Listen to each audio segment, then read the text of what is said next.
Wow.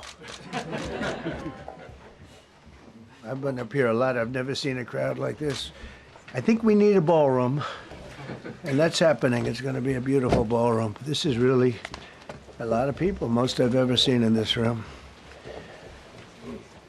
And we're here for a very serious purpose, very serious purpose. Something's out of control, but we're going to put it in control very quickly like we did on the southern border. I'm announcing a historic action to rescue our nation's capital from crime, bloodshed, bedlam, and squalor, and worse.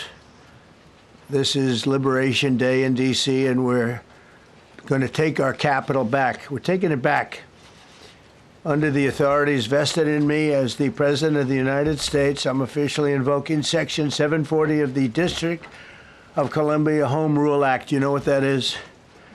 And placing the D.C. Metropolitan Police Department under direct federal control, and you'll be meeting the people that will be directly involved with that. Very good people, but they're tough, and they know what's happening, and they've done it before.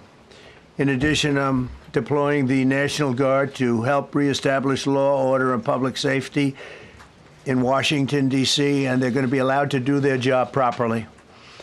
And you people are victims of it, too. You know, you're reporters, and I understand a lot of you tend to be on the liberal side, but you don't want to get mugged and raped and shot and killed. And you all know people and friends of yours that happened.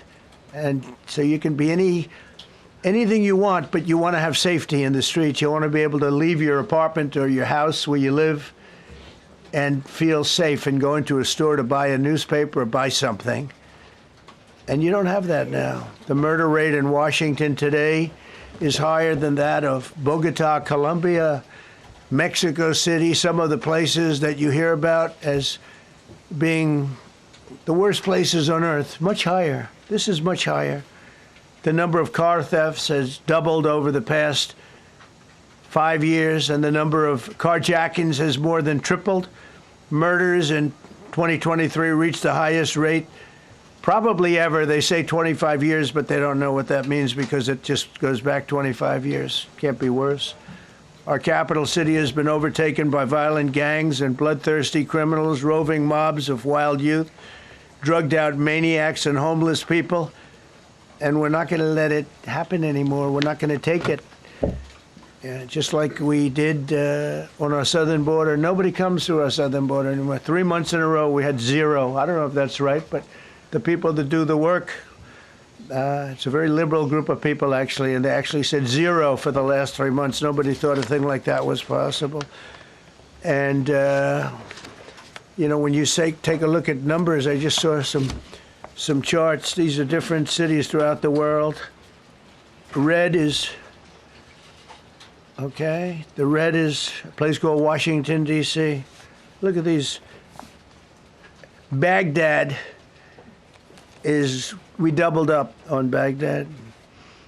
Panama City, Brasilia, San Jose, Costa Rica, Bogota, Colombia, heavy drugs. Mexico City, I mentioned, Lima, Peru, all double and triple what they are. So do you want to live in places like that? I don't think so. I don't think so. And I think the people in this room, if you wrote correctly, you'd see, look at the kind of numbers we have.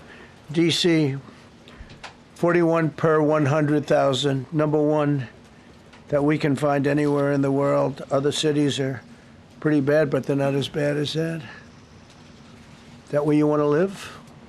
The reporters of the world? Juvenile offenders and crimes against persons, as they say. It's getting worse. Not getting better, it's getting worse. And we had a recent indication.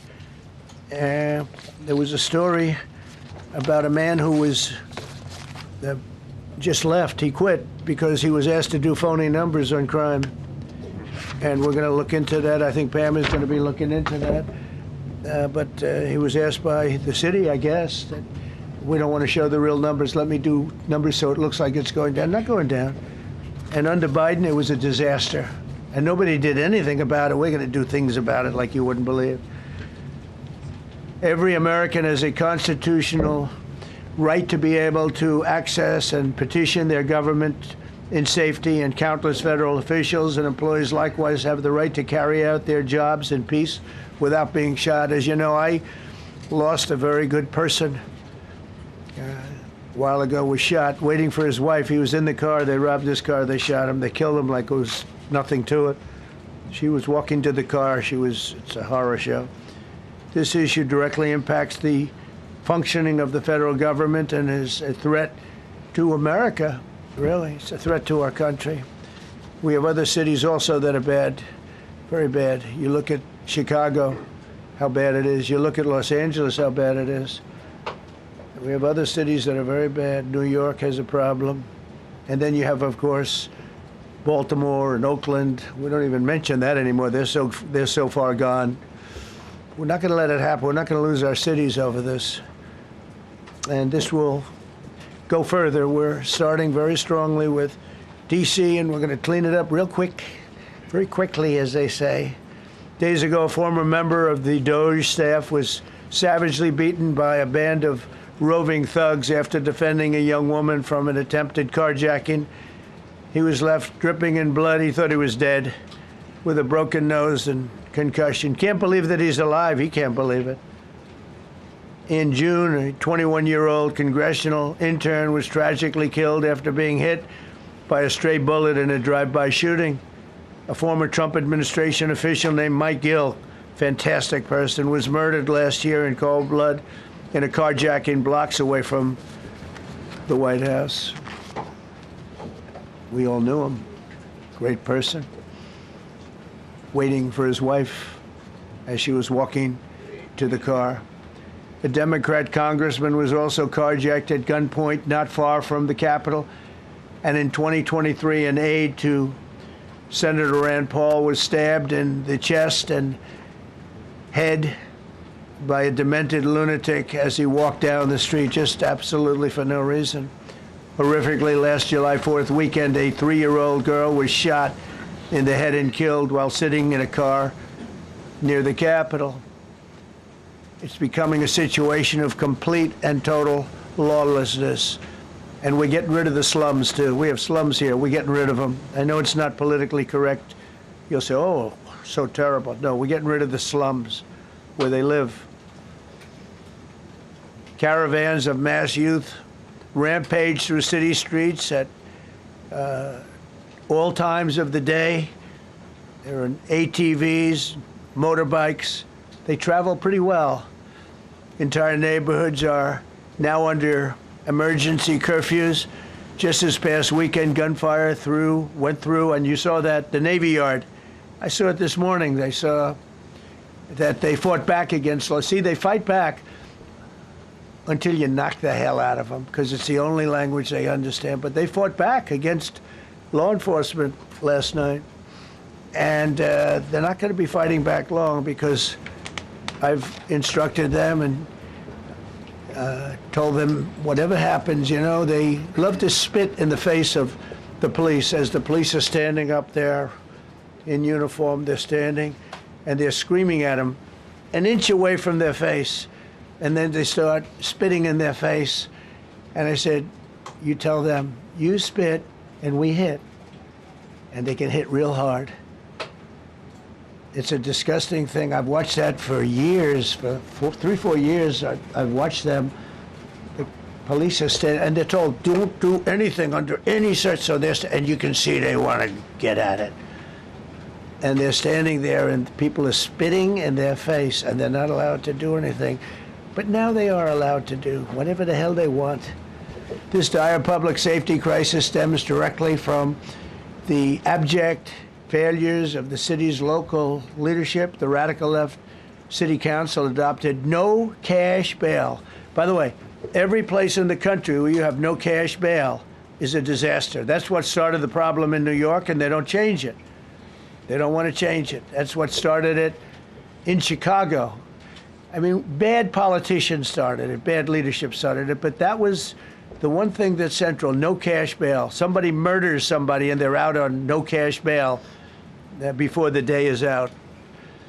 We're going to end that in Chicago. We're going to change the statute. I spoke with Pam and Todd and everybody. We're going to change the statute, and I'm going to have to get the Republicans to vote because the Democrats are weak on crime. Totally weak on crime. They don't know why. They want to stop because they get mugged too. But we're going to change no cash bail. We're going to change the statute and get rid of some of the other things. And we'll count on the Republicans in Congress and Senate to vote. We have the majority, so we'll vote. We don't have a big majority, but we've gotten everything, including the great, big, beautiful bill. Got that done, and that's one of the greatest things that's ever happened to people in this country. They're starting to figure it out, how good it is. Biggest tax cut in history. So many things. But we'll be able to get that done. So, Todd, if you and Pam can draw up things working with the people, we will. I'll get it passed. We'll get it passed with the Republicans. Probably won't get, think of this, probably won't get one Democrat vote because they have no idea what they're doing. That's why they want men playing in women's sports. That's why they want transgender for everybody transgender. And they just got walloped in an election, in a landslide, and they haven't changed one thing. I saw the other day the certain gentleman who was a very well-known politician, Democrat, was fighting like hell that men should be allowed to play in women's sport. They just don't get it. They said it's an 80-20 issue, and I think it's a 97-3 issue. And I don't know who the three are. I've never heard anybody come. Nobody's ever come up to me, sir, you have to let men play in women's sports. You have to do it, sir. Nobody's ever approached me. I don't know where this issue even comes from. Never seen anything like it. But they turned our nation's capital into a sanctuary jurisdiction. That's the other thing. We have to get rid of sanctuary cities as quickly as possible. We're going to do it, too. We have to. Because it's sanctuary for criminals.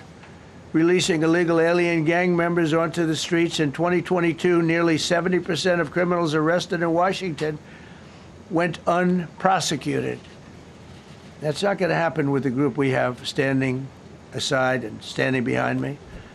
And at the Metropolitan Police Department, it's now reached a small number relatively compared to what it was, but it's thousands of people. You know, we have thousands of police. I was told today, sir, they want more police. I heard a number, 3,500 police. That's a lot of police. 3,500. I thought they were going to say, we only have 30 policemen or women. They said, we have 3,500. We need more. You don't need more. That's so many. I never heard. That's like an army. How could you need more than 3,000? It just happened 2 minutes ago. Sir, they've requested more police. Oh, what do they have? About 3,500. I said, 3,500? This is not a big area. It's ridiculous. What you need is rules and regulations, and you need the right people to implement them. And we have the right people here, that I can tell you. Look at the border. Biden said there's nothing you can do. Kamala was the border czar. She never called one of the Border Patrol agents who are great. ICE is great. Never spoke to anybody.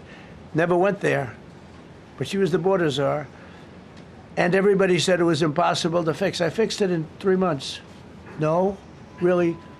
I fixed it the first week, but really fixed it over the last couple of months. And I mean, literally to a point where, as I said, 0 illegals entering our country in the last 90 days. Pretty amazing. It's time for dramatic action. We're going to do the same thing over here. It's going to be a very safe city very soon. We're not looking to just take years, because a lot of people die in years. And we've got incredible people in this country, except we have to allow them to do their job. And that we will deliver like nobody's ever delivered before. I actually think it's easy. You know, if you're competent, it's easy. If you're incompetent, it's impossible.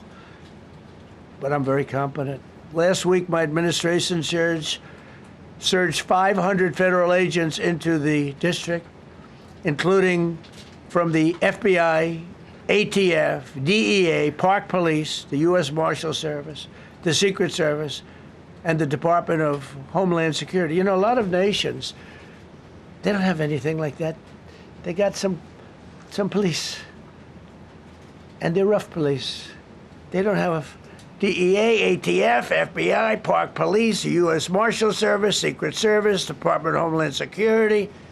They got some police, but they're rough police, and they do their job. They don't have crime.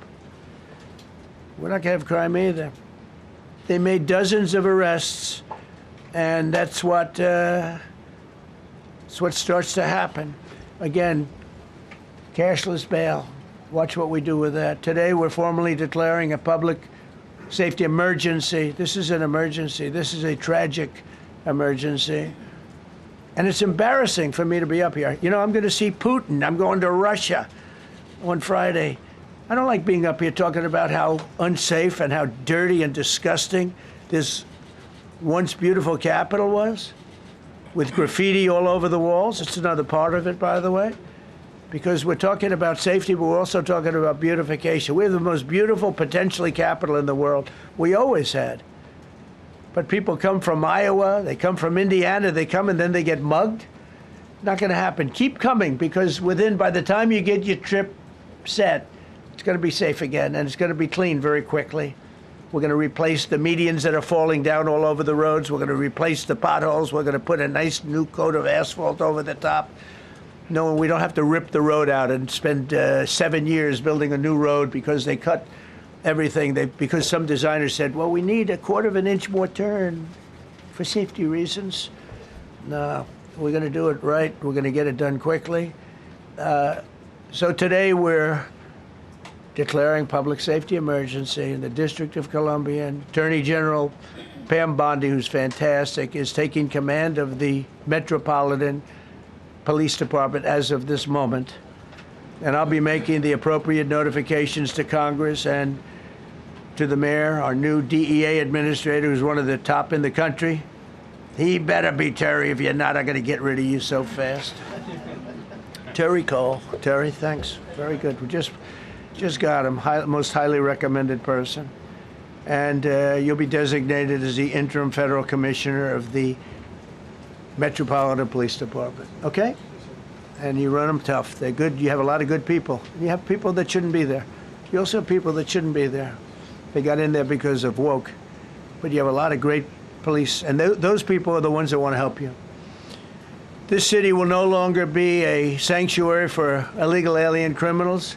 We will have full, seamless, integrated cooperation at all levels of law enforcement, and we'll deploy officers across the district with an overwhelming presence. You'll have more police, and you'll be so happy because you'll be safe. When you walk down the street, you're going to see police, or you're going to see FBI agents. We're going to have a lot of agents on the street. You're going to have a lot of essentially military, and we will bring in the military if it's needed, by the way. We're going to have National Guard. But Pete Hegseth will tell you about it. We will bring in the military if needed. People say, oh, that's so terrible. He's going to bring in, it's been used many times over the years. I don't think we'll need it. I think we've got so many great people, including the people that are in the police department with proper leadership. They'll immediately begin massive enforcement operations targeting known gangs, drug dealers, and criminal networks to get them the hell off the street, maybe get them out of the country, because a lot of them came into our country illegally. They shouldn't have been allowed in. They come from Venezuela. They come from all over the world. We're going to get them the hell out. They won't be here long. But some of these people, a lot of them, are homegrown criminals. And these are bad people. These are rough people. And this is just a list of some of the people that were given to me today that were criminals removed from the D.C. streets this weekend. They were rough and tough. But we're rougher and tougher. Look at these people here. Nothing, you know. They're not going to be your local school teacher. Look at this guy. He has killed people numerous times. They're not going to be an asset. They will never be an asset to society. I don't care. I know we all want to say, oh, they're going to be rehabbed. It's not going to be rehabbed. I'm going to ask Doug Burgum to come up and say a couple of words because he's in charge, as you know. He's Interior, but he's in charge of the U.S. Park Police. And I've heard so many great things about the Park Police. They're proud of it. They've been there for a long time. Their families oftentimes grow into the roles. They love the country. They love this area. So, Doug, could you say a few words, please? Thank you, Mr. President. On behalf of the U.S. Park Police, this is the oldest federal police force in the nation. They were formed in 1791 by none other than President George Washington. They've got the awesome responsibility of protecting our nation's most sacred monuments. The National Mall, Washington Monument, Jefferson Memorial, Lincoln Memorial, Statue of Liberty, and out west, the Presidio and the Golden Gate area. These folks have tens of millions of visitors a year, the kind of people that President Trump's talking about that come from around the country and around the world to see our sacred and learn about our history and our sacred monuments. They've been doing a fantastic job, but they are so pleased, the rank and file, that President Trump is now allowing them to enforce the law. As those of you that live in the city may know, that the circles and the triangle parks that are spread throughout D.C. are actually federal park property. So the U.S. Park Police also have responsibility for that. These became littered with homeless camps under the Biden administration. All of you saw that. Since President Trump's executive order on March 27th, making D.C. safe and beautiful again, the U.S. Park Police have removed over 70 homeless camps. And President Trump also talked about beautification. They're stopping and enforcing the laws against graffiti on our monuments. They've removed over 80 specific attacks against our history with graffiti on our monuments. So they continue to do a great job, whether it's in their vehicles, on foot, or on the mounted police that you see around the National Mall.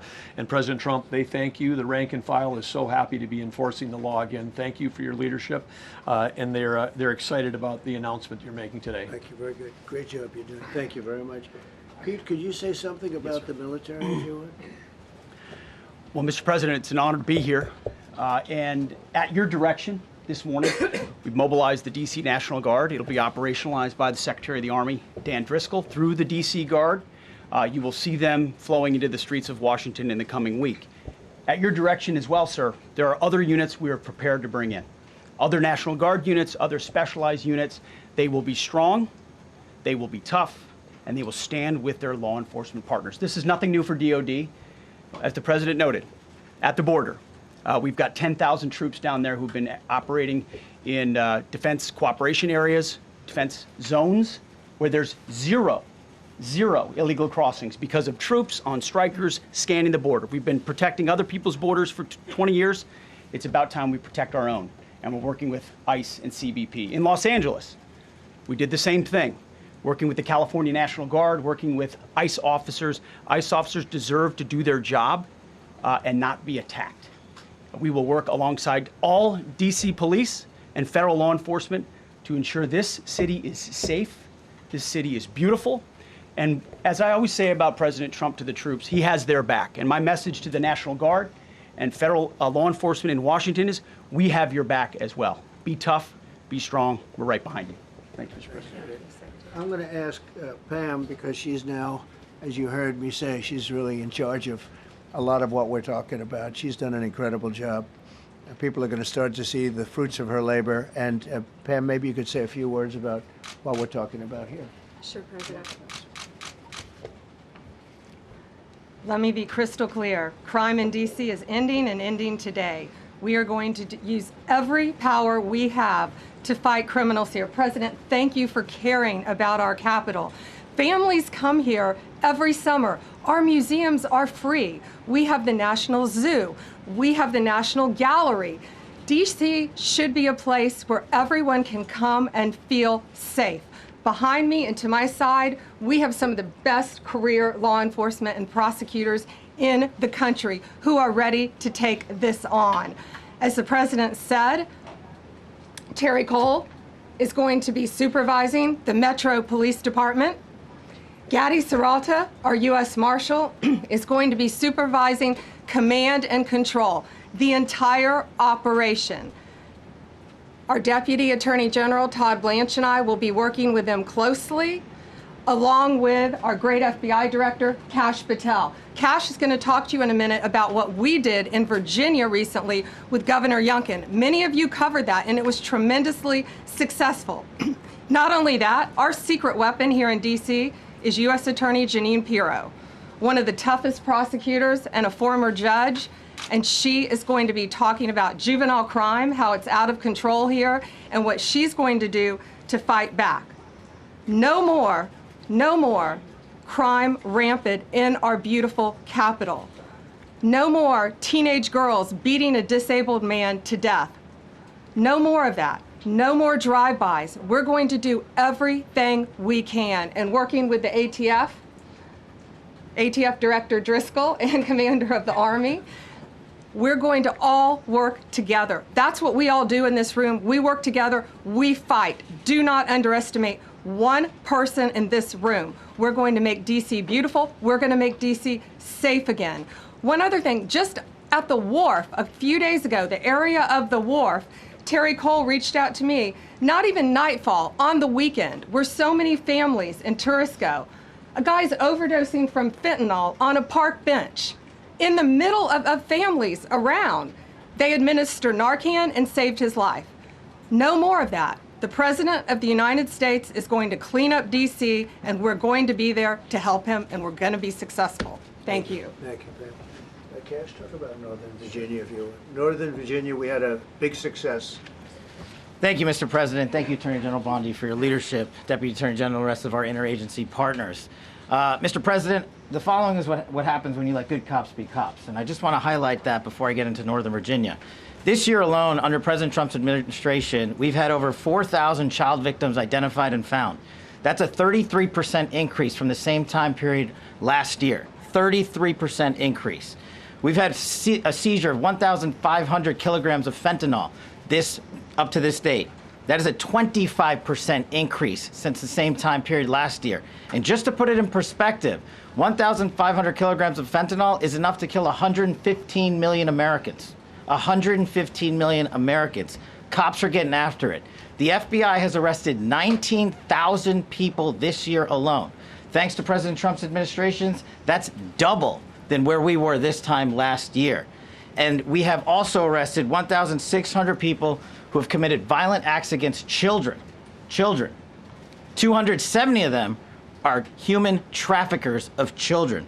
Mr. President, this is what happens when you have great leadership at the Attorney General with Pam Bondi, your administration's priority of protecting the homeland and protecting American citizens and protecting our children, and the murder rates are plummeting. We are now able to report that the murder rate is on track to be the lowest in U.S. history, in modern recorded U.S. history, thanks to this team behind me and President Trump's priorities. And how do we do it? And what are we going to bring to D.C.? What we did in Northern Virginia, thanks to Terry Cole and Governor Youngkin and the team, we stood up a task force out in my Northern Virginia field office, and we said, let's let good cops be cops, let's get them the intelligence and what they need, and let's get the red tape out of their way, and let's get DOJ partnered up with us to bring great prosecutions, and that's exactly what we did. In 1 month, we arrested 545 violent felons. 545 in the state of Virginia, thanks to Governor Youngkin's partnership. And that simplicity in law enforcement is what's coming to Washington, D.C. When you let good cops be cops, when you give them the intel they need, when you work with our Homeland Security Task Force, when you work with Terry and Gaddy and I go way back to Miami, these guys are great leaders of the respective departments and law enforcement capacities. And when you have the DOJ and President Trump driving behind this mission, we are going to clean up Washington, D.C., and we're going to do it the right way, the lawful way, and we're going to make sure Washington, D.C. is safe again. Thank you, Mr. President. Thank you, Attorney General. Thank you very much. Good job. Thank you, Cash. So the process begins right now. It actually started over the weekend, and we confronted a lot of very bad people. But it's going to be something that will be pretty amazing to you as you watch it.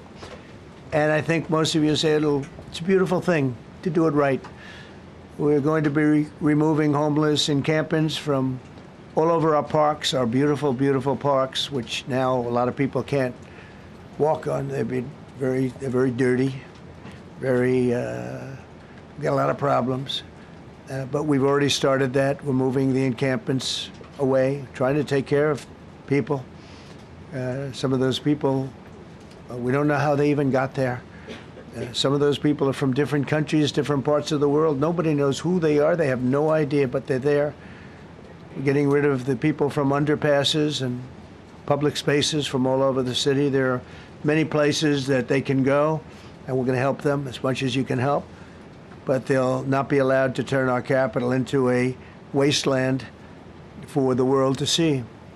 The Metropolitan Police Department and the federal authorities will be supported in the effort, a really big effort, the 800 D.C. National Guardsmen that we'll put on, and much more if necessary, much more. You remember I said, I offered 10,000 once. Remember I said to a certain person, who I thought always was highly overrated, not very competent, but I said, if you need them, we'll give you 10,000 of the military or the National Guard. They turned me down. But if necessary, we're going to move service members directly to joining the Guardsmen, and that'll take place very rapidly, and that'll be done in conjunction with Pam and with Pete and everybody else. Washington, D.C. should be one of the safest, cleanest, and most beautiful cities anywhere in the world, and we're going to make it that. We're going to make it safe. We're going to make it smart. We're going to make it beautiful, so beautiful. Some of the buildings, we're going to add to it. You see what we've done at the White House. White House is a whole different building. I do that in my part-time because it's a natural instinct as a real estate person. I was very good at that, and I was very good at fixing things up. I like fixing things up. You see what's happening. The marble floors are being reinstalled, renovated, fixed. The whole place is becoming very beautiful. We're going to be adding a magnificent ballroom, most beautiful ballroom, I think, anywhere. We need it. I would have certainly loved to have had it today. I think we would have filled it up. A lot of you are standing outside, can't get in this room. I have never seen the room like this, which tells me that you want to talk about, I mean, this was a D.C. news conference. It tells me that you want to talk about crime in D.C. and beautification of D.C., but I'm going to put that's easy. And I think, frankly, fixing the crime with the pros, fixing the crime is easy, too. A person who I've known for a long time, and she's been incredible. She was a fantastic, one of the best ever district attorneys in New York. She was in Westchester, and she became a judge, very successful judge.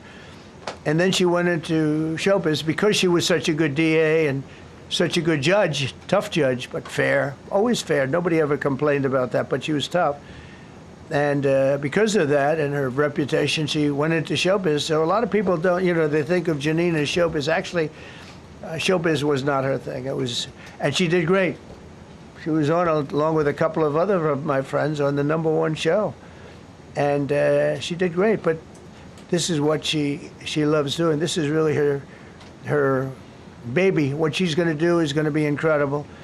And I'd like to speak for just a few seconds on what she has in mind, what she wants to do. We're going to be appointing some judges. We have some open spots, and we're going to take people, because the judges are letting killers out. They just say, go, that's okay, don't worry about it. So we're putting some, Pam recommended, Todd recommended, some judges that are great. Janine recommended. Janine's given me 3 great candidates already. We have about 10 open spots, and we can probably create some more. We need them. Janine, would you say a few words, please? Thank you very much, Mr. President, and thank you, Madam Attorney General, and to all my partners here. We all want the same thing. We all want a safe city. We want a safe capital. We want to be able to bring our families here. We want to be able to come and enjoy the history that makes this place great. And unfortunately, we are not in that position right now. And Mr. President, I want to thank you for taking the step that we need right now to make criminals understand that they are not going to get away with it anymore. And I'm not going to stand here and go over and over the cases. But what I can tell you is this. I see too much violent crime being committed by young punks who think that they can get together in gangs and crews and beat the hell out of you or anyone else. They don't care where they are. They can be in DuPont Circle, but they know that we can't touch them. Why? Because the laws are weak. I can't touch you if you're 14, 15, 16, 17 years old and you have a gun. I convict someone of shooting another person with an illegal gun on a public bus in the chest, intent to kill. I convict him. And you know what the judge gives him? Probation. Says you should go to college. We need to go after the D.C. Council and their absurd laws. We need to get rid of this concept of, no cash bail. We need to recognize that the people who matter are the law-abiding citizens, and it starts today But it's not going to end today, because the president is going to do everything we need to do to make sure that these emboldened criminals understand we see you, we're watching you, and we're going to change the law to catch you. And my final note is this. These kids understand that the jurisdiction is through the state attorney general, Brian Schwab. I did a poster of the young man from Doge who was beaten bloody with a severe concussion, a broken nose. And then I did a poster of what happens to those kids, because I can't arrest them, I can't prosecute them. They go to family court and they get to do yoga and arts and crafts. Enough. It changes today. Thank you, Mr. President. Thank you, Jim. You're welcome. Great job. Thank you. If I could, I just signed some executive orders. I'd like to have Will please come up, and we'll let the people know what we signed. Do you want to put them down? Yes, sir. Go ahead. A short while ago in the Oval Office, President Trump signed 2 crucial executive actions to deal with the emergency crime conditions we currently face in the District of Columbia. The first of these was an executive order, as President Trump said before, invoking his powers under Section 40 of the Home Rule Act to take federal control of the D.C. Metropolitan Police Department. Along with that executive order, President Trump signed the statutorily required notification letters to Mayor Bowser and to the relevant House and Senate committee leaders.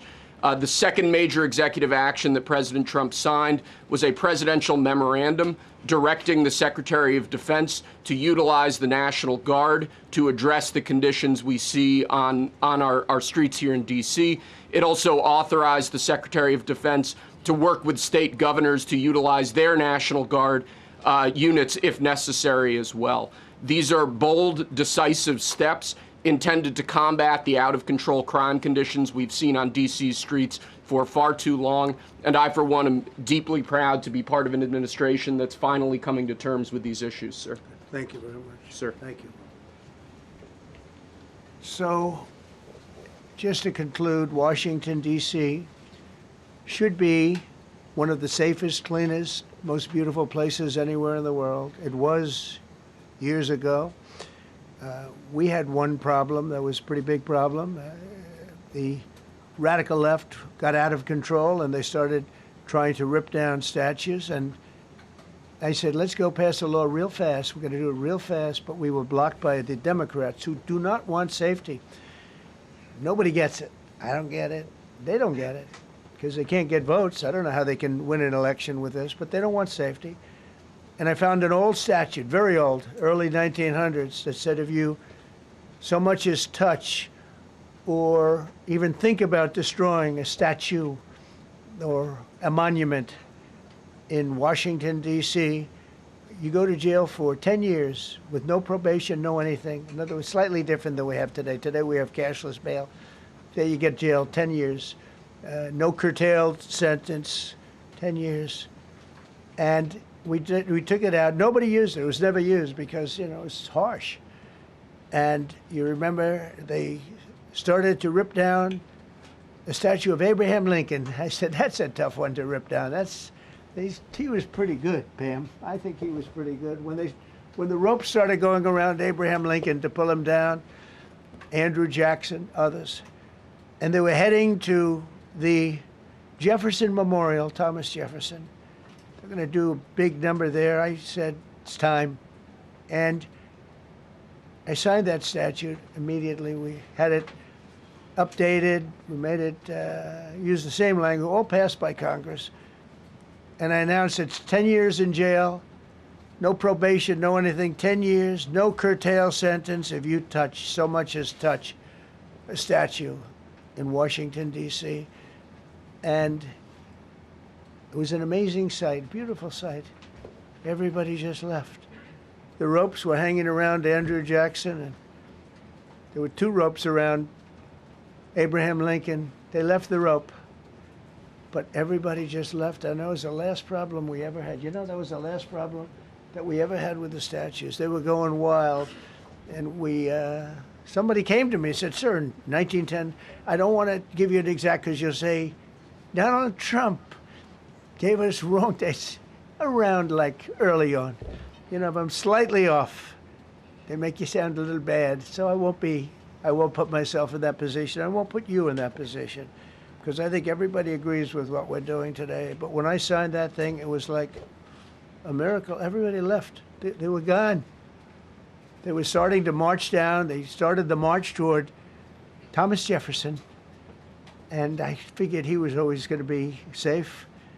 But they found something with him, and they found something with Abraham Lincoln, and even in the name George Washington in California, numerous places changed the name of George Washington High School and various other places. They took George Washington's name. This was a sick, woke culture that I think we've largely ended. And a lot of those people that were woke are now turning out to be the opposite. I won't go so far as to say MAGA. It's a very special category. But they've gotten out of that. But we have people that love this country, and they love this really beautiful capital. It is. I flew over it the other day, and I said, what a beautiful place. But if there's crime all over the streets, when you get there, it doesn't look so beautiful. But we're going to make it beautiful again. We're going to fix it with crime, and we're going to also, as we're doing that, we're going to start doing things that we know how to do, that I know how to do better than anybody, I guess, because of my experience from previous life. But not only are we stopping the crime, we're going to clean up the trash and the graffiti and the grime and the dirt and the broken marble panels and all of the things they've done to hurt this city. And we're going to restore the city back to the gleaming capital that everybody wants it to be. It's going to be something very special. All of these people are really tough. Could I shake your hand, Getty, please? You're going to be so important here. You're going to be that guy. I hope I don't have to fire him in 2 weeks because he's too soft. I don't think he's too soft. If I do, I will, though. Is it okay? If you're soft, weak, and pathetic, like so many people, I will fire you so fast. You're not going to have to worry about that. No, I think you're going to do a fantastic job. And everybody in this room, they may not express it, but they all want that to happen. You know, they want to be safe, and they have families too. So it's an honor to have such a large group. I've done this for years now, hard to believe. I've never seen this room so packed. In fact, I'm sure it's a violation of every fire code. But we'll let you stay anyway. You're taking a chance. And with that, we'll say, maybe if you could, oh, wow. We could be here all day long. If we could keep the first questions, perhaps, to this subject, and then we'll go on to a few others. Please. Mr. President, thank you so much. Can you talk about how personal of an issue this is? You talked about flying over the Washington Monument and seeing the pride of what D.C. is, and do you believe that the status of the city, the cleanliness, the way that crime is low, is a direct reflection on how the country is run? Yeah, I do. I think the Capitol, look, everyone comes here. They're all coming. All the leaders, they're all wanting to come. And I say it, I've said it again, but I'm really just quoting other leaders from NATO, from the Middle East, King of Saudi Arabia, Qatar, UAE. I was over there. We brought back $5.1 trillion of investment into our country. But a month and a half ago, I was at NATO. We had a great thing. They agreed to put up 5% instead of 2%. 2% they didn't pay, 5% is already paid. We had a great meeting, and they all said the same thing. They said our country was dead. They thought our country was gone. 1 year ago, they said your country was dead. And now you have the hottest country anywhere in the world. We do. We have the hottest country in the world right now. The tariffs have helped. It's given us not only the money, it's billions, trillions of dollars of money, but it gives us great power over enemies. We solved 5 wars with Pakistan and India. We just solved one. Azerbaijan and, as you know, and Armenia. A war was raging for 37 years. And the 2 leaders got up and they said, we never thought this would be solved. Russia tried to solve it. They all tried to solve it. It was a very tough situation, but we got it done. And I said to the 2 men, I said, are you guys friends? And they had a hard time. You know, they've been killing each other for 37 years, right? One was there 5 years, one was there for 22 years. He said, my whole life I've been fighting this war. and you got it solved. But we did many of those. We did in the Congo and Rwanda. That's been going on for 30 years. 8 to 9 million people killed that they know of, but it was raging, and we got that solved. We got a lot of them done. It's a great honor. But you want to have, when they come, the leaders come to our country to sign documents that the war is over or whatever, or for other reasons. They come for trade. And you want them to come through so beautifully. You ride down those roads, everything should be perfect. You shouldn't have medians falling down into the roadway. Median, you know, the metal things that are always, somebody had a great lobbyist, because I've never seen them look good. I've been looking at those things with the little, right?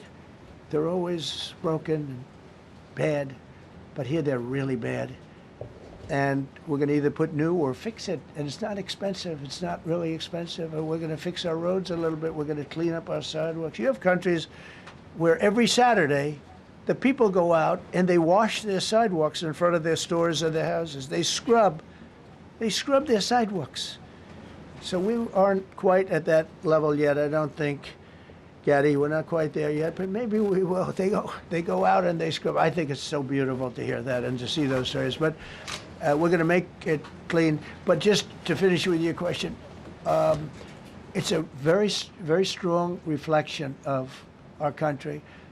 And when they see a bad city, you know, my father always used to tell me, I had a wonderful father, very smart, and he used to say, son, when you walk into a restaurant and you see a dirty front door, don't go in, because if the front door is dirty, the kitchen's dirty also. Same thing with the Capitol. If our Capitol's dirty, our whole country is dirty, and they don't respect us. So it's a very good question, actually. Mr. President, sorry. Question for you on the specific issue. Do you expect more cities to follow DC's path if this goes through? So the idea is that Chicago, LA, San Francisco, would they expect similar action what we've seen in DC? And the other question, sir, there is reporting that the administration is going to reclassify marijuana. Would that send mixed messages that if marijuana is okay, some drugs are okay, but we're trying to clean up crime? How do they go hand in hand? We're only looking at that. That's early, but you know, somebody reported it, which is fine. We're looking at it. Some people like it. Some people hate it. Some people hate the whole concept of marijuana because if it does bad for the children, it does bad for people that are older than children. But we're looking at reclassification, and we'll make a determination over the next, I would say, over the next few weeks. And that determination hopefully will be the right one. It's a very complicated subject, you know, the subject of marijuana. I've heard great things having to do with medical, and I've had bad things having to do with just about everything else. But medical and, you know, for pain and various things, I've heard some pretty good things, but for other things, I've heard some pretty bad things.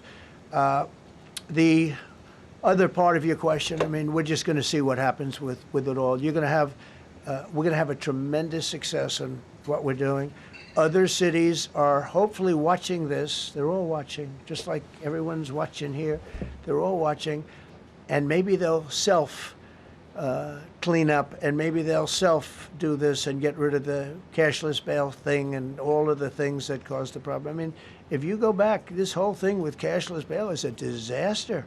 So many problems came that we never had before. So they're watching us today, and if they don't learn their lesson, if they haven't studied us properly, because we're going to be very successful. I have zero doubt about that. It's going to be. It's a question of will it be really fast, like the border.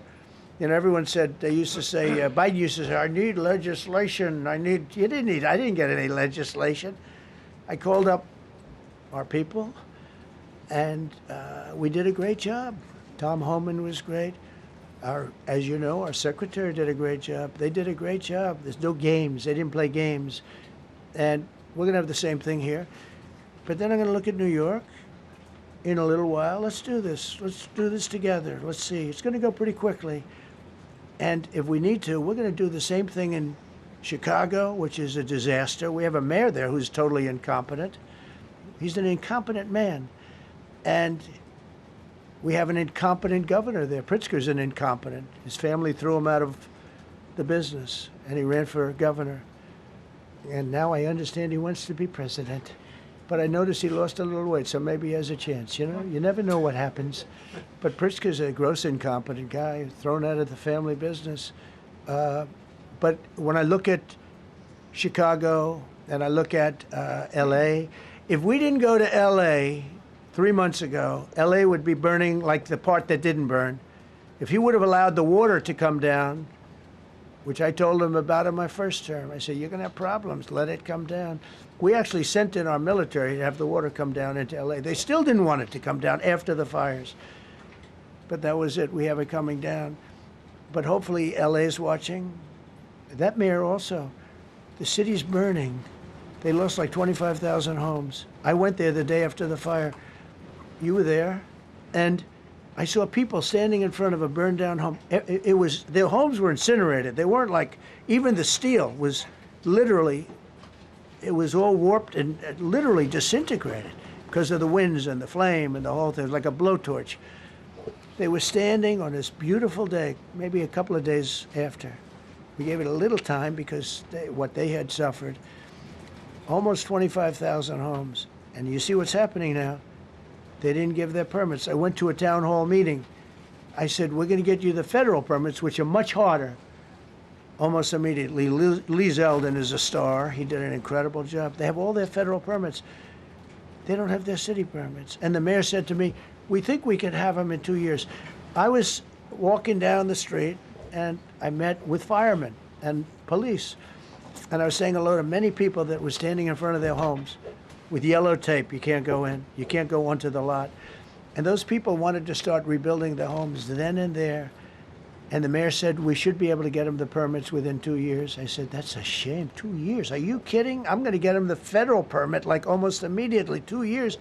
And she roared back, well, maybe 1 year. The place was booing her out of the place. They don't have their permits to build their homes. And now they're talking about putting, this is among the most beautiful areas was in the country. Now they're talking about putting low-income housing there. Can you believe this? I love low-income housing. I made money with low-income housing. I built low-income housing. I know more about low-income housing and luxury housing. I know about everything real estate. They want to replace some of those homes with low-income housing. They haven't gotten their permits yet. We've gotten all the federal permits, which are much tougher to get, and it was done almost immediately through Lee Zeldin and Federal Environmental. And I watched the other day, those people are angry. And now, you know, they had tremendous, they loved that area. They loved the whole big area, different places, but they loved it. It was all luxury stuff and beautiful stuff, and some wasn't that luxury, but the level of love for that neighborhood, their neighborhoods, was incredible. And you know what? I watched people on television, they want to go, they want to leave. They've lost their spirit, they've lost their heart, because the mayor's incompetent. And Gavin Newsom is incompetent. He's got a good line of bullshit, but that's about it. He's incompetent. And you have Los Angeles is, you know, it's amazing. You know, I called, the first thing I did, I got the Olympics to go there. I was the one that got it. And by a rare thing that happened, I'll be the president. I was very upset because I got the Olympics there, and I said I won't be president when it comes. But bad things happened, and illegal things happened, really illegal things happened.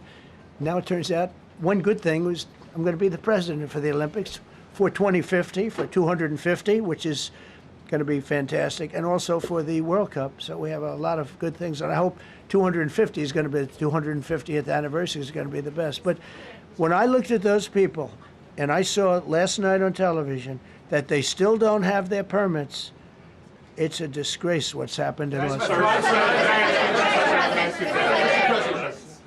Thank you. The China tariff deadline is tonight. Do you plan to extend that? We'll see what happens. China's been, we've been dealing very nicely with China, as you probably have heard. They have tremendous tariffs that they're paying to the United States of America. And we'll see what happens. They've been dealing quite nicely. The relationship is very good with President Xi and myself. President, you mentioned your upcoming meeting with President Putin. Can you tell us what you hope to get out of that and whether you'll consider inviting President Zelensky to join? So you have to understand, this is a war that should have never happened. This is a war that wouldn't have happened if I were president. It would have never happened. It was the apple of his eye. I got along very well with President Putin. But if you look, under President Bush, they took a lot of territory. Under President Obama, they took a lot of territory. Under Biden, they essentially took the whole thing. You know, it's just a question of time. Under Trump, you know what they took? Nothing, nothing. I was the one that said, you can't build your pipeline. That was half built. I came in, I stopped the pipeline. It's called Nord Stream 2. Nobody knows that, you know. Nobody ever heard of Nord Stream 2. You might have not even heard it. Biggest pipeline in the world. I stopped it. I was not a friend of Russia, but I got along well with Putin. It's always good to get along with other countries if possible, but that doesn't mean you roll over like Biden did. Biden came in and he immediately approved the pipeline. I couldn't believe it. Then they say Trump wasn't tough on Russia. I wasn't tough. I was the toughest. Putin said, if you're not tough, I would hate like hell to see you visit. I stopped the biggest economic development job, the biggest job that Russia had ever built. I stopped it. It was dead. And this low IQ president came in and he let them build a pipeline and supply oil and gas all over Europe, you know. So this is really a feel-out meeting a little bit. And President Putin invited me to get involved. He wants to get involved. I believe he wants to get it over with. Now, I've said that a few times, and I've been disappointed because I'd have like a great call with him, and then missiles would be lobbed into Kiev or some other place, and you'd have 60 people laying on a road dying. I said, that's cold, that's cold. But it's a violent war. 5,000 to 7,000 people a week are dying.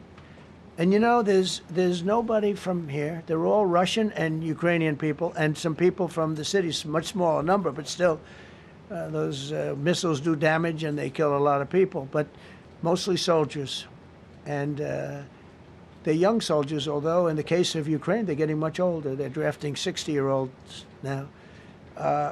It's a terrible thing to witness, and I think I have an obligation. Look, this is Joe Biden's war. This is not my war.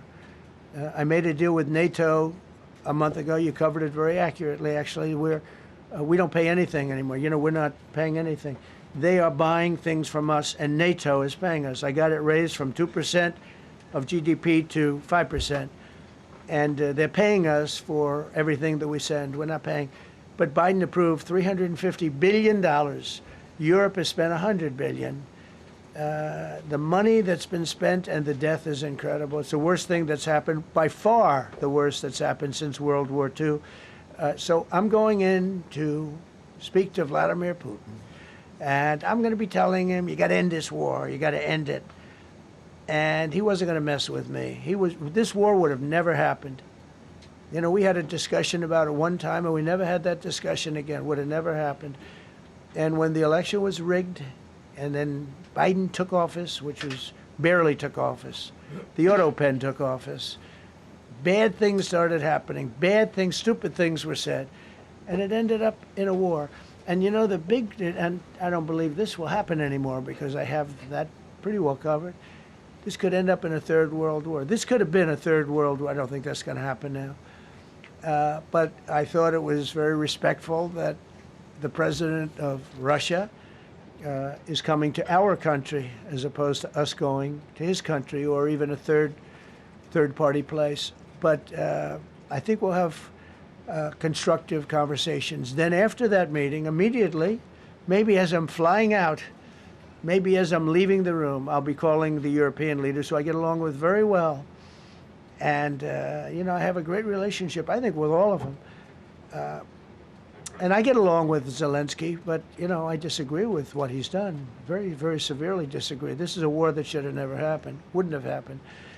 But I'll be speaking to Zelensky. The next meeting will be with Zelensky and Putin, or Zelensky and Putin and me. I'll be there if they need. But I want to have a meeting set up between the two leaders.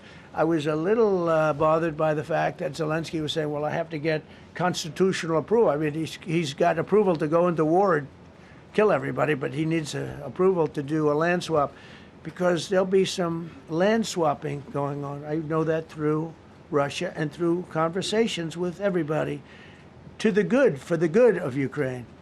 Good stuff, not bad stuff. Also, some bad stuff for both. So there's good and there's bad. But it's very complex because you have lines that are very uneven, and there'll be some swapping, there'll be some changes in land, and the word that they will use is, they make changes. We're going to change the lines, the battle lines. Russia's occupied a big portion of Ukraine. They've occupied some very prime territory. We're going to try and get some of that territory back for Ukraine. But they've taken some very prime territory. They've taken largely ocean, in real estate we call it oceanfront property. That's always the most valuable property. If you're in a lake, a river, or an ocean, it's always the best property. Well, Ukraine, a lot of people don't know that Ukraine was largely 1,000 miles of ocean. That's gone.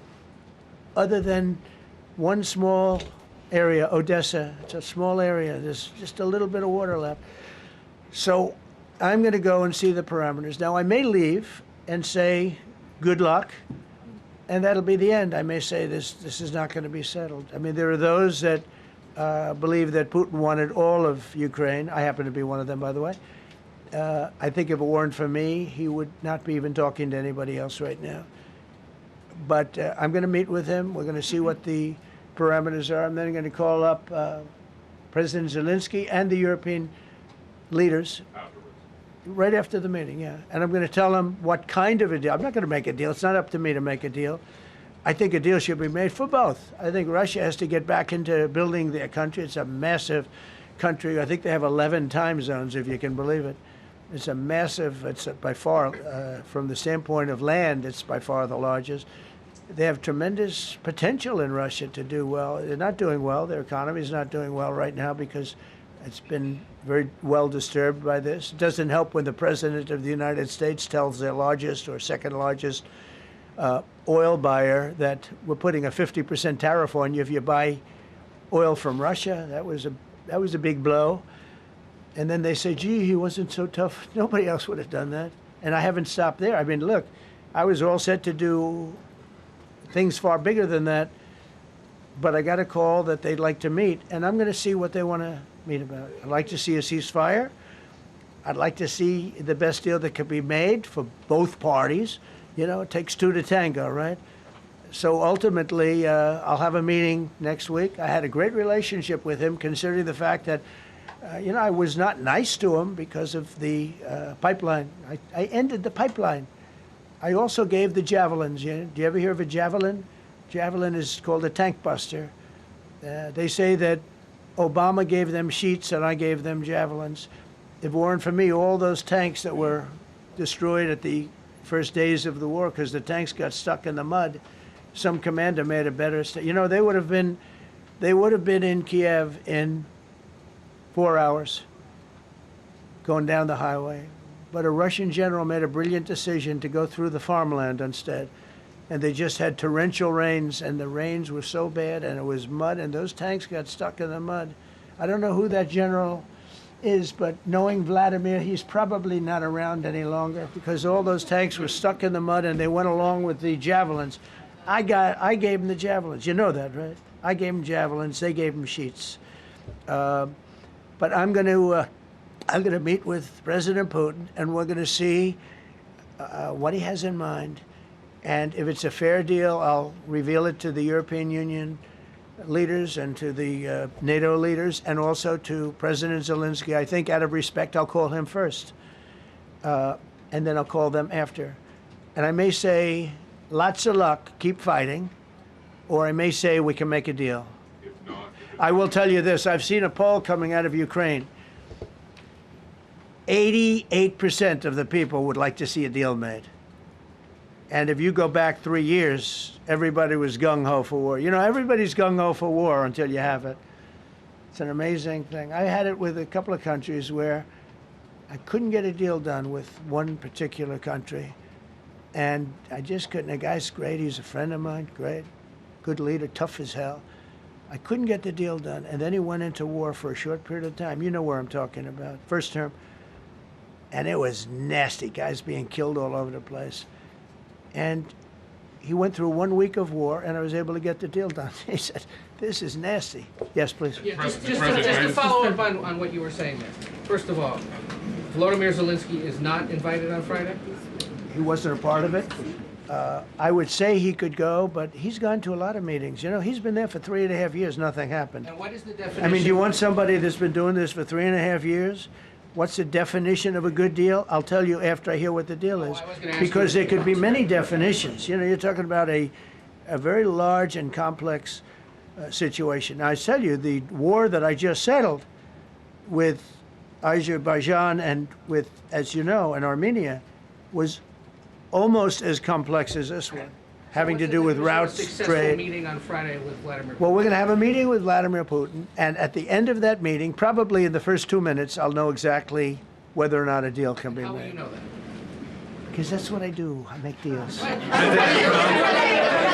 Mr. President. Please, go ahead. Yeah, thank you, Mr. President. I'm going to ask you two questions, one about China, one about Russia, if I could. On China, your administration agreed to send the most advanced or advanced NVIDIA and AMD chips. No, obsolete. No. Obsolete chip. Well, and then 15% of the You profits mean the come back. 20s? No. This is an old chip that China already has. And I deal with Jensen, who's a great guy, and NVIDIA. The chip that we're talking about, the H20, it's an old chip. China already has it in a different form, different name, but they have it. Or they have a combination of two will make up for it and even then some. Now Jensen Jensen's a very brilliant guy, and Jensen also has a new chip, the Blackwell. Do you know what the Blackwell is? The Blackwell is super duper advanced. I wouldn't make a deal with that, although it's possible I'd make a deal, a somewhat enhanced in a negative way Blackwell. In other words, take 30% to 50% off of it. But that's the latest and the greatest in the world. Nobody has it. They won't have it for 5 years. But the H20 is obsolete. You know, it's one of those things, but it still has a market. So I said, listen, I want 20% if I'm going to approve this for you, for the country, for our country, for the U.S. I don't want it myself. You know, every time I say like 747, I want, yeah, for the Air Force. So I just wanted, so when I say I want 20, I want for the country. I only care about the country. I don't care about myself. And he said, would you make it 15? So we negotiate a little deal. So he's selling a essentially old chip that Huawei has a similar chip, a chip that does the same thing. And I said, good, if I'm going to give it to you, because they have a, they have a stopper, what we call a stopper, not allowed to do it. It's really known as a restrictive covenant. And I said, if I'm going to do that, I want you to pay us as a country something, because I'm giving you a release. I released them only from the H20. Now, on the Blackwell, I think he's coming to see me again about that. But that will be a unenhanced version of the big one. Like, I don't know if you know it, we will sometimes sell fighter jets to a country, and we'll give them 20% less than we have. You know what I mean, right? That's the same. So on Russia, do you see a time, Mr. President, when there could be normal trade between the U.S. and Russia? Should your meeting go well, should there be peace? I do, yeah. Russia has a very valuable piece of land. If Vladimir Putin would go toward business instead of toward war, it's a warring nation. That's what they do. They fight a lot of wars. A friend of mine said Russia's tough because they just keep on fighting. They beat Hitler, so did we. And they beat Napoleon. They've been doing this for a long time. I asked a question to a very, very smart man that some people like and some people don't like. Viktor Orban, right? From Hungary, the head of Hungary. And he's in that same area and knows the two countries very well. I said, this was before Biden didn't do anything to get us out of it. He could have gotten us out of that. It would have never happened. I said, so can Russia be beaten by Ukraine? He looked at me like, what a stupid question. He said, Russia's a massive country, and they win their country, and they win their life through wars. They fight wars. That's what they do. He said, China beats you with trade. Russia beats you with war. That was a very interesting statement. China's not beating us with trade, not when I'm in charge. But they were beating Biden with trade, but they never beat us with trade. Don't forget, China had to pay $400 billion worth of tariffs when I was last time. That was last time. And if we didn't have COVID, all of this stuff we would be loaded. We're finding hundreds of billions of dollars of cash is pouring into our country now because of tariffs. And all we're doing is we're doing what they do to us. It's so beautiful to see it. They found last month, as you saw, $25 billion of excess cash flow. They say, where did it come from? I said, I'll tell you where it came from. It came from a place called tariffs, and we're doing very well. We're really doing well. But I expect to have a meeting with Putin that I think it'll be good, but it might be bad. And I'm here for one reason, to get rid of a war that somebody else started. Should have never happened. And if I could end it, great. Complex war, a lot of bad blood, But Zelensky's been there for 3.5 years. So if you put him in a room, now I will say this, ultimately I'm going to put the two of them in a room. I'll be there or I won't be there. And I think it'll get solved. Yeah, please be happy. Thank you, Mr. President. Excuse me, I'm going to suggest, because do you have any other questions on DC? Because I don't want them to be, wait. These are incredible people. I don't want them to be standing up here on subjects that, does anybody have a question of them? And then you guys can leave. Okay, a question, Brian, go ahead. Thank you, Mr. President. All right. And by the way, this is only on DC, and then they're going to leave because it's unfair to have them stand up here all day long. I agree. Brian. I've got two questions for you. First, about DC. This is personal for me as well. Last year, I was robbed on the streets by one of these teenage thugs. Had a gun, got away with it. Let's talk about the effort that between law enforcement, prosecutors, and judges, because it's a recycling belt. Like, these kids go, they don't fear the police. They know it. If you talk about how we've got to get these judges and put these kids behind bars, right. Adult crimes deserve adult penalties. And my second question, I'll after you answer that, please. Do you want me to answer it? Whoever wants to take it. Okay. It's real. Do you want me to answer it? Go ahead. Here's the problem. Assuming that they're 17 years, older than 17 years old, I can get the case. If they're under 18 years of age, I can only get the case if it's murder, rob one, rape, or even if they shoot a gun but don't kill you, I can't get it. So the law has to be changed. As the president said, cashless bail. That has to be changed. All right, then, even assuming I get the case, I get jurisdiction, I get a conviction, the DC Council has given the judges the ability to give probation on shootings. And so then it's up to them. All of these things, the Youth Rehabilitation Incarceration Reduction Act, and now they want to seal records. So if we work hard, we get a conviction, they want to wipe it out. So that needs all to be changed. Okay, Mr. Question. Pam, would you answer that also?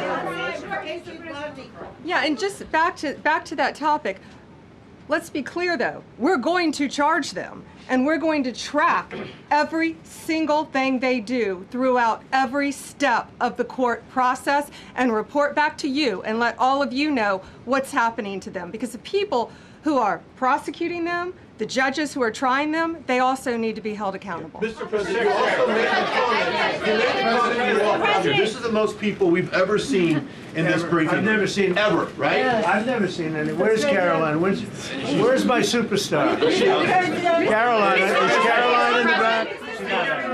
Where's Caroline? Come here, Caroline. Come here, Caroline. Come here. Is she doing a good job, by the way? Come here, Caroline. Is this the largest crowd that you've ever seen? This is definitely the most packed briefing, and I think all of you would agree. I think it's why we need to build a ballroom. Mr. President, I have a better idea. All right, Brian, go ahead. My question is this. You're building the big, beautiful ballroom. Yeah. Could we build a big, beautiful briefing room, updated technology, more seats? I don't want to do that. I don't want you to be comfortable.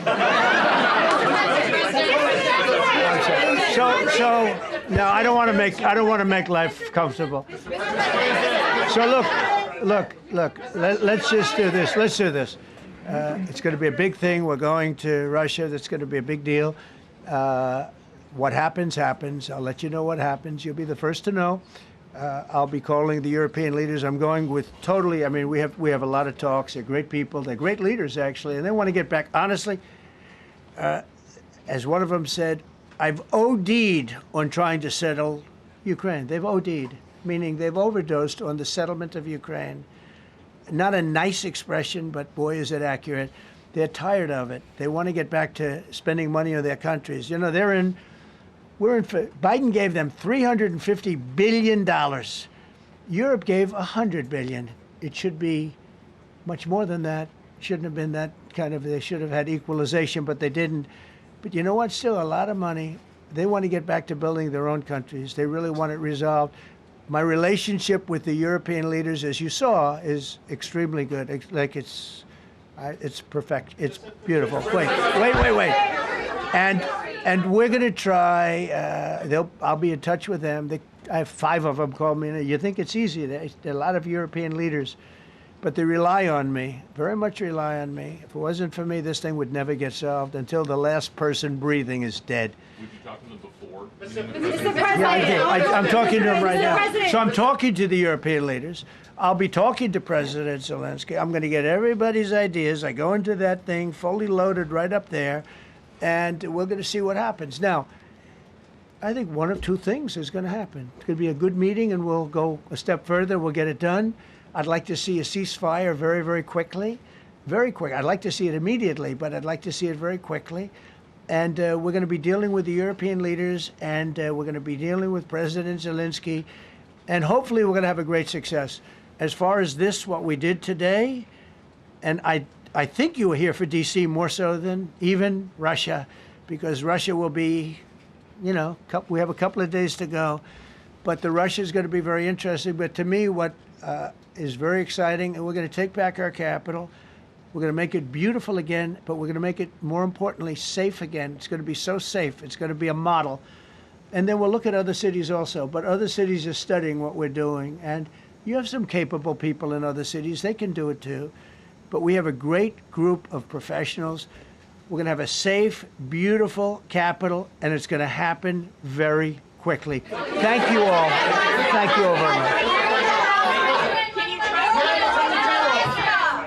Should the Justice Department appeal the Epstein decision today, Mr. President? How long will the takeover of D.C. police last? We'll see you guys tomorrow. We'll have another briefing. We'll see the National Guard on their streets. All of them. Will we get more prisons out of this, sir?